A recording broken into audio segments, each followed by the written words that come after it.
রাজ্যে বেজে গিয়েছে ভোটের দামামা, শুরু হয়ে গিয়েছে রাজনৈতিক লড়াই। একে একে সব দলই ঘোষণা করেছে তাদের প্রার্থীর নাম। ব্যারাকপুর শিল্পাঞ্চলের গুরুত্বপূর্ণ কেন্দ্র জগদ্দলে এবারও তৃণমূলের ভরসা সোমনাথ শ্যাম। অন্যদিকে চমক দিয়ে এই কেন্দ্রে বিজেপি প্রার্থী করা হয়েছে অবসরপ্রাপ্ত আইপিএস অফিসার রাজেশ কুমারকে। তিনি নির্বাচনী প্রচারের সূচনা করতে নোয়াপাড়া বিজেপি প্রার্থী অর্জুন সিং এর মেঘনা মোড়ে বাসভবনে পৌঁছন। সেখানে স্থানীয় কর্মীদের সঙ্গে বৈঠক করার পর জনসংযোগে অংশ নেন তিনি। এদিন রাজেশ কুমার বলেন, জগদ্দল দীর্ঘদিন ধরে দুষ্কৃতীদের কার্যকলাপের জন্য পরিচিত, তবে আইন শৃঙ্খলা ও রক্ষা এবং অপরাধ দমনে তার অভিজ্ঞতা রয়েছে বলেও জানান তিনি। তার কথায় এই কেন্দ্রের জয় নিশ্চিত করার পাশাপাশি রাজ্যে বিজেপি সরকার গঠনের দিকেও এগোবে দল।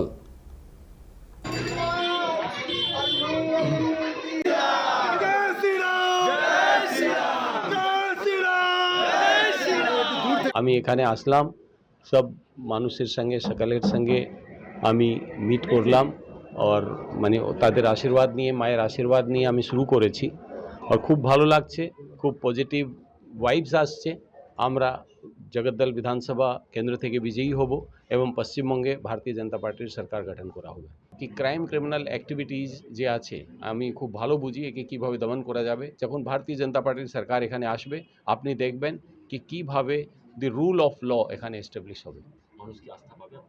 আনডাউটেডলি মানুষের আস্থা, ওদের আশীর্বাদ আমি পাবো, আর ওদের আশীর্বাদ নিয়ে আমরা জিতবো এবং তাদের সেবার একটা সুযোগ আমরা পাবো।